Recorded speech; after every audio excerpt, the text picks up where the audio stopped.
Hello mga partner, for today's video, magbabayad tayo ng SSS online, no? Gamit lang ang GCash, basta may account ka sa SSS, pwede mo naman bayaran yung account mo ng voluntary, ano?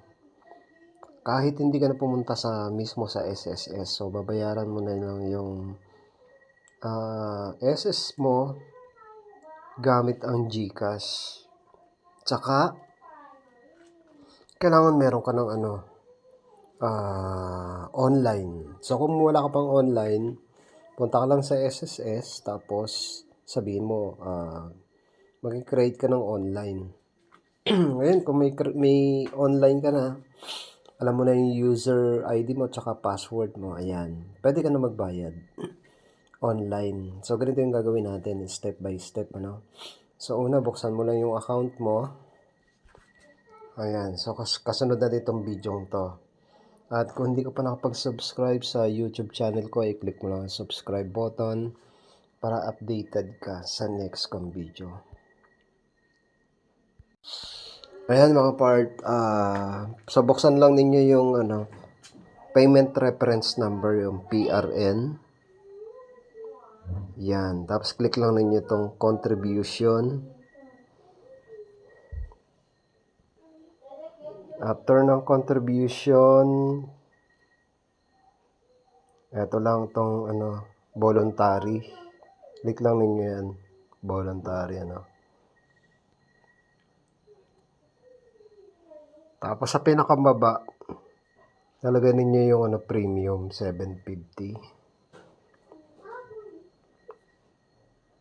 Ayan, tapos yung month, kung anong month kayo. Pension, ayan. Tapos click lang ninyo tong nasa baba. Yan. Yan. Click mo lang yan. Ayan, tapos ayun na. Yun na yung PRN number. 14-digit number. Ayan, click na ninyo itong continue, itong lalabas itong bilero.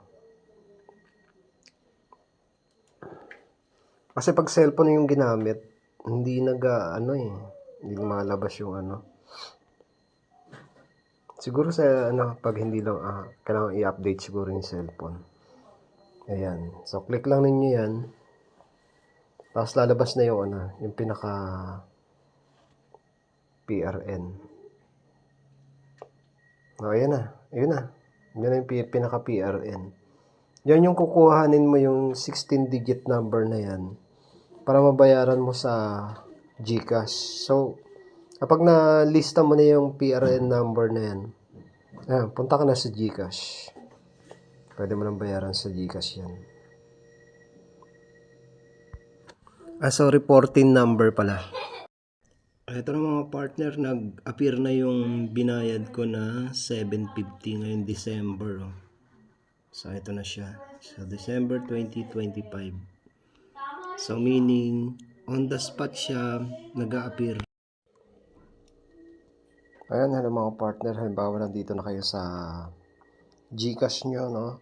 Click lang ninyo itong bills. After mo maklik ang bills, type mo lang dito sa taas, itong search. Type mo lang dito,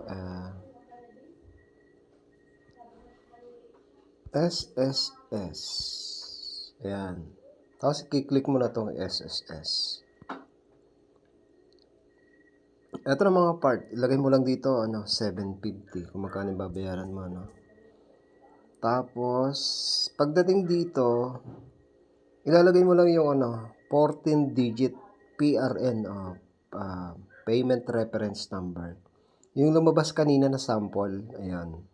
Yun lang yun. So, that's all mga partner, So, pag nalagay mo na yun, pwede mo ring lagyan dito ng email, optional, tapos click mo lang yung payment. So, hope na makatulong sa inyo itong mga partner, Para at least hindi ka na pupunta sa SS. Hindi ka na mag-aabala ka pa ng isang araw, no? Para mabayaran lang yung SS number mo.